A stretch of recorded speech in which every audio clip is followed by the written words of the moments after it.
Do you mind if I talk about my knee surgery first? Not at all.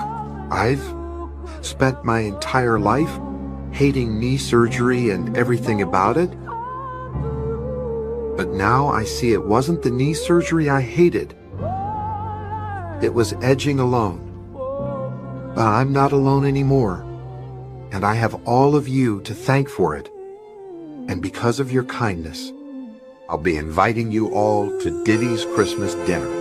But especially this little girl right here.